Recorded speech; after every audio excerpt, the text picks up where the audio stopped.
Hello, and welcome to the Amnesty International UK Group's Festival of Social Justice. This festival runs from the 16th of April through to the 31st of May. And my name is Anne Gibson, and I'm delighted to be involved with the festival. As you'll see from the link shown on the screen here, if you click onto that, you'll find there's an extensive programme of online events and activities that you can join, particularly if you're a supporter of social justice, as I am.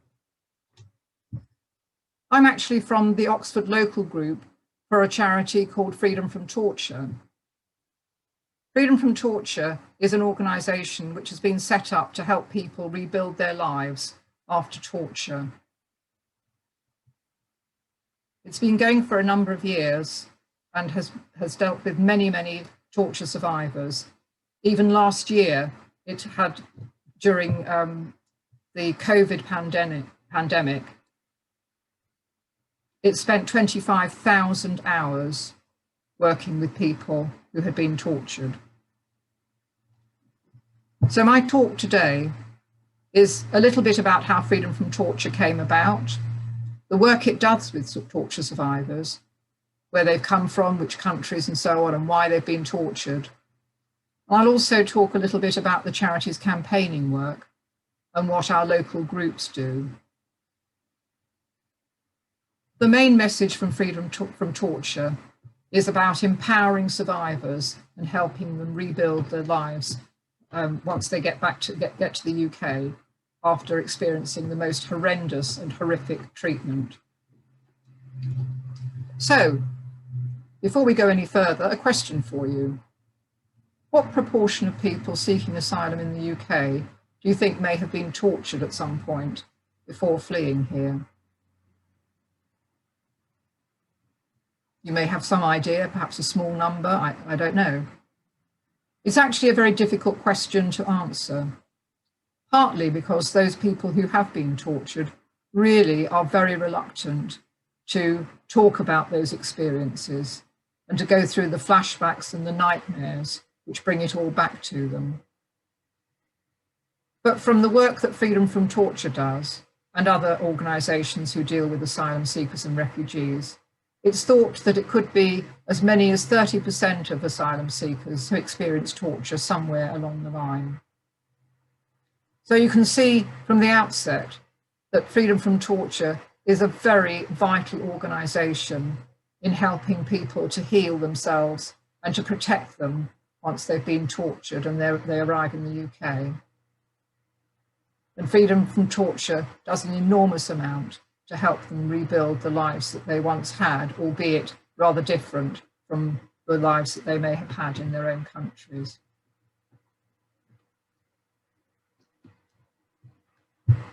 Another important question to ask is, what is torture? The United Nations has a convention against torture, which was established in 1984. And this very clearly states that torture is pain or suffering which has been inflicted deliberately or intentionally on someone, whether that pain or suffering is physical or mental. And we know that torture is used often to obtain information or confession, or to punish someone or to intimidate them. It may also be used for reasons of discrimination, perhaps for people's religious beliefs or their sexual orientation, or a whole host of different things. And very often torture is supported by public officials or someone acting in official capacity. These are all examples of what torture actually is. You may like to know that there are over 170 countries around the world that have actually signed up to the United Nations Convention Against Torture. However, sadly, in many countries, even though they may have signed up to the convention, the law and the convention are not upheld. There's a map here which shows the 12 top torturing countries around the world. Some of them will be no surprise to you, I'm sure. because of the conflict that we hear about in the news: Afghanistan, Iran, Iraq, Syria, Sudan, and so on. But there are countries here that people think of as being lovely holiday destinations, like Sri Lanka and Turkey. But torture is still perpetrated in these countries, and Sri Lanka is actually at the top of the list of the 12 torturing countries, highest torturing countries in the world. You might also think that perhaps there are reasons when torture really, albeit horrible and evil, may perhaps be a necessary evil, particularly where there is conflict. The answer to that, or the response to that from Freedom from Torture, is that torture is always wrong. There can be no circumstances in which it can be justified. It's used often to silence and break people. It's used by oppressive countries and states. It actually doesn't work. It's completely ineffective. It's certainly unethical and illegal in all circumstances. There can be no arguments, no justification for torture. It is always wrong. And what we know from the work that Freedom from Torture does is it completely and utterly destroys people's lives. Here is a quote from Nouri, one of the survivors that Freedom from Torture has helped.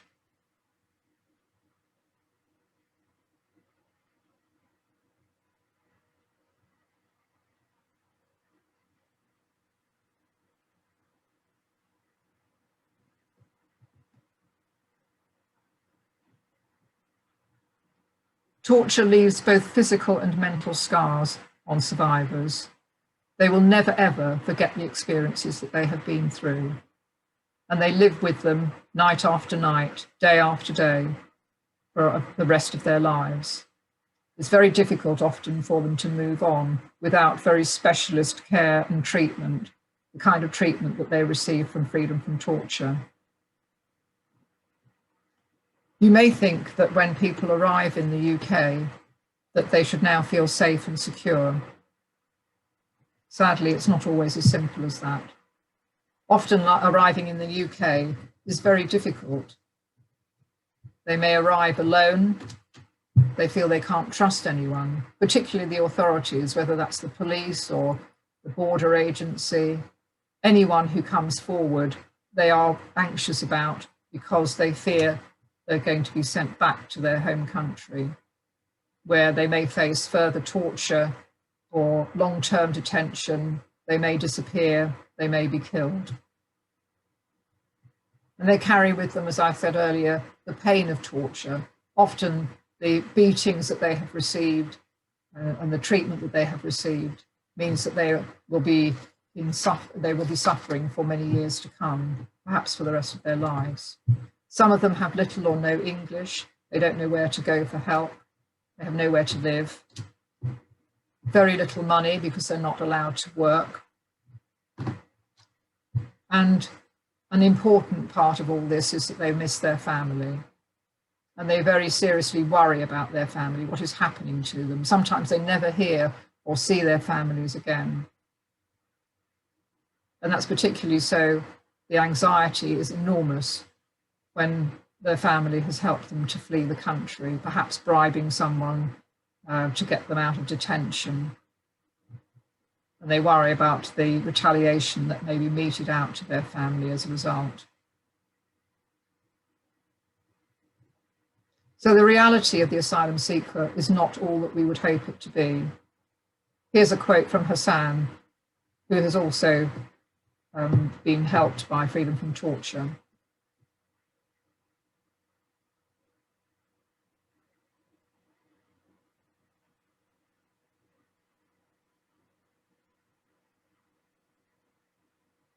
Hassan, like many of the other torture survivors, could actually be a very productive member of the community, but is not permitted to work, which is incredibly frustrating, as well as ensuring that these people have to live in poverty and are dependent on the help of others and the friendship of others where they can get it.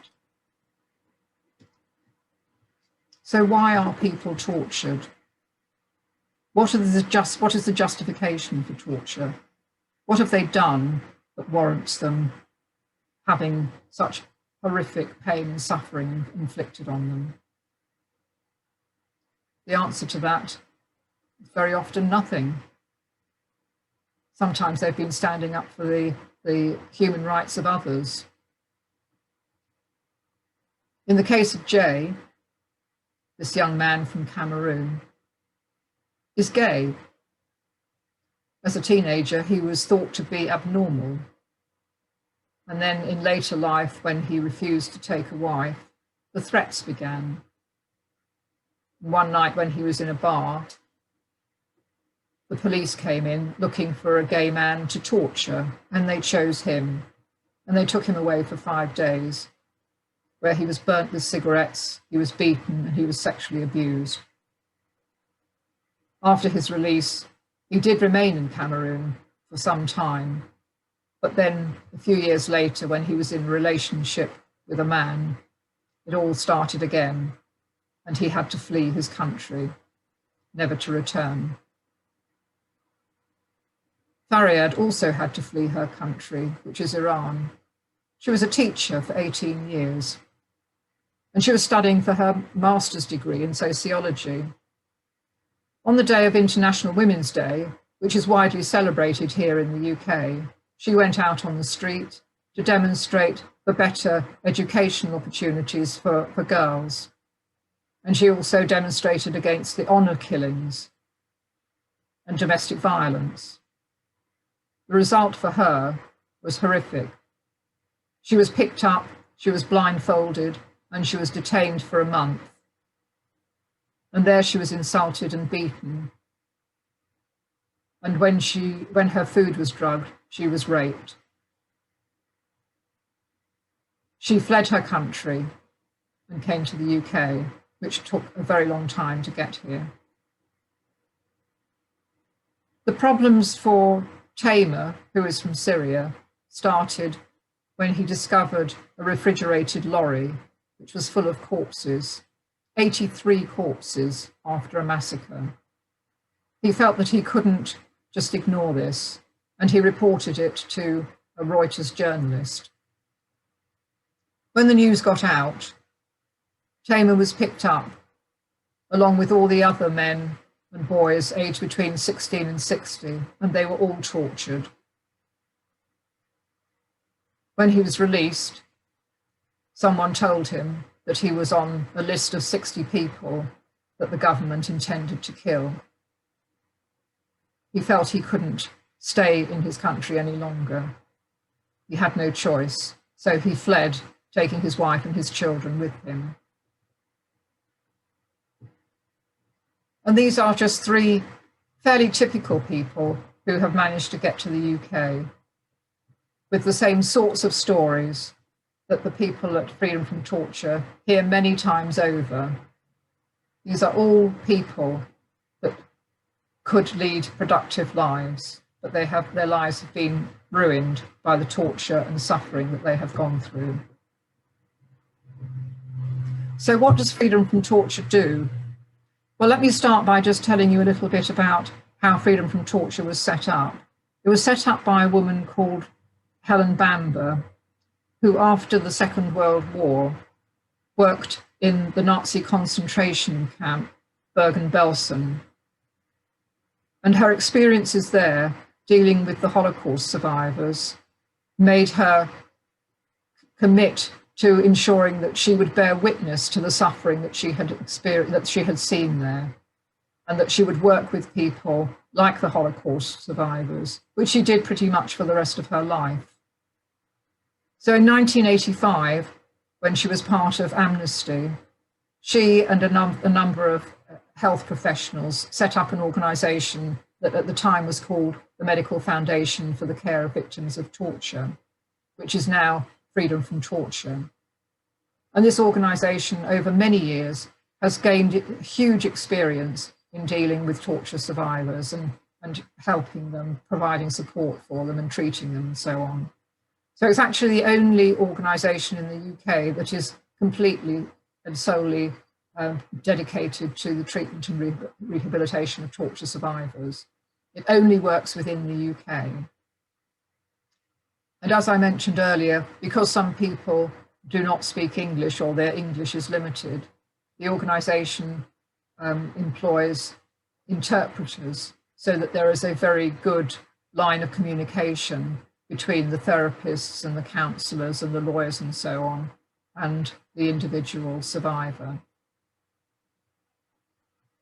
Freedom from Torture, following Helen Bamber's example, offers a holistic approach to therapy and counselling and offers many ways of moving forward for people. So rehabilitation takes place through a range of different therapy groups, as well as individual work. So the groups that we have are a gardening group and a bread making group. And as you can imagine, these are people who come from all sorts of different countries, and they share the experiences that they have had. Very often they exchange ideas about their own food cultures or plant growing cultures or whatever. And the same applies to the music group and singing group and the art group. So it's a great coming together of people's shared experiences. The creative writing group, which is called Write to Life, writes about their experiences, writes about all sorts of things, whether that's in prose or poetry form. And they often, when they're invited to do so, will come along to events or festivals and they will perform some of their work. And it's truly moving to listen to them. There's also a football group, which is sponsored by Arsenal Football Club's charitable foundation. And as you can imagine, that is very popular. Some of those young footballers came to Oxford one year. We were able to set up a five-a-side football match with some of the students from Oxford University. And it was truly wonderful to watch them running about, really enjoying themselves. And there was such a bond between them. It was really a lovely afternoon.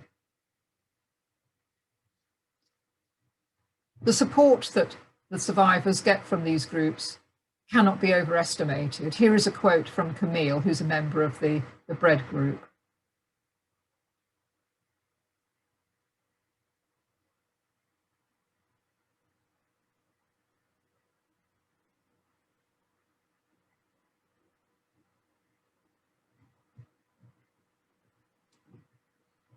Another aspect of Freedom from Torture's work is the production of medico-legal reports, or MLRs. This is where there is forensic documentation of the injuries that have been inflicted on the survivors. As you can see from the drawings, it is really very detailed. Also, assessments of people's mental health is included in these reports, and they're used to support the asylum applications. So very, very important and very useful, and put together by Freedom from Torture's experts. The organisation has 5 centres across the UK, as you can see, as well as working in Yorkshire and Humberside, with about 180 paid staff. But there are also many volunteers, many people who have huge experience, want to come and help survivors. So we have over 100 part-time volunteers. And once survivors have been through the treatment and counselling and so on that is provided by Freedom from Torture, and they're no longer clients of the organisation, they still want to be actively involved. So we have an activism group called Survivors Speak Out. And then there is also the 20 local supporter groups around the UK, like the one in Oxford that I belong to.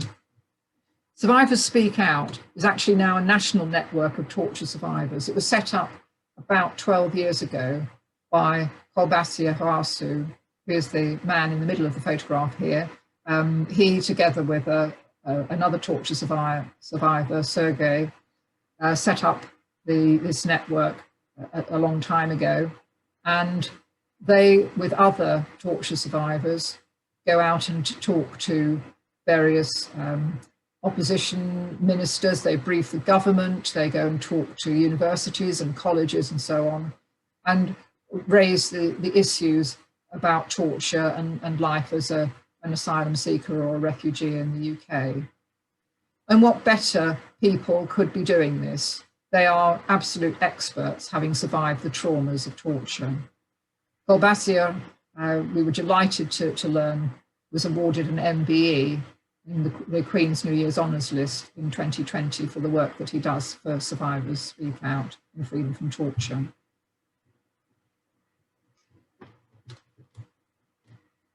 So although Freedom from Torture works with individuals, it also has a campaigning role, raising or highlighting the countries that are practicing torture around the world and human rights abuses. So reports have been produced in recent times about Sri Lanka, about Iran, about the Democratic Republic of Congo, and also Turkey. And these all are very clearly presented to the international community and to our own government, so that people cannot be unaware of the human rights abuses that go on in countries that perhaps we are continuing to trade with or we have diplomatic relations with. But it doesn't stop there. There are many challenges within the UK itself. For example, the Close the Barracks campaign and the Day of Action that was held online, where over 500 people attended, including MPs, to hear about what it was like living in the barracks during the time of COVID, when it was very difficult to have proper social distancing and many people were suffering from COVID. There's the Overseas Operations Bill, which is going through Parliament at the moment, where there are great fears that service personnel who may have committed torture or other criminal acts may be immune from prosecution if the event has happened more than 6 years ago. So that is going through Parliament as we speak.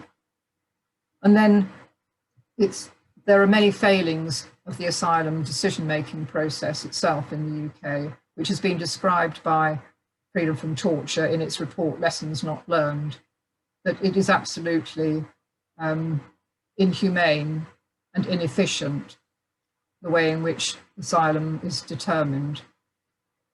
So that report highlights some of the failings that have happened in the last 15 years, but it also points to a number of recommendations that would make an enormous difference, a great improvement to the asylum decision-making process.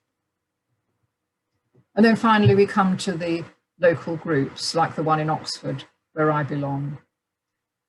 So we helped to raise the profile of torture survivors and the work that Freedom from Torture does.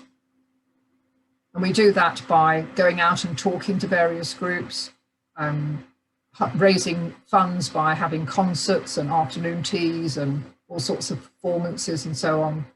And we also have a poetry book that was produced a few years back called Hands and Wings, where very kindly a number of poets around the country donated their poems free of charge to our book. And a very famous Freedom from Torture supporter, Philip Pullman, very kindly wrote the foreword for us and helped with the launch in Oxford when the book was published. So we're drawing to a close now of my talk, but as you will have picked up, Freedom from Torture is all about helping people rebuild their often shattered and wrecked lives that has resulted from being tortured and the experiences that they've had. So here is a final quote from someone who's been helped by Freedom from Torture. I feel like I've been born again, like I'm me again. Freedom from Torture has given me a second chance at life. Well, we'd like to give many, many more people a second chance at life. If you'd like to help us, please visit freedomfromtorture.org, where you'll learn more about what Freedom from Torture does. You may be interested in joining a local group if there's one near where you live, or you'd like to make a donation. Whatever you do, we're very grateful for your help and support, and thank you for listening today. Goodbye.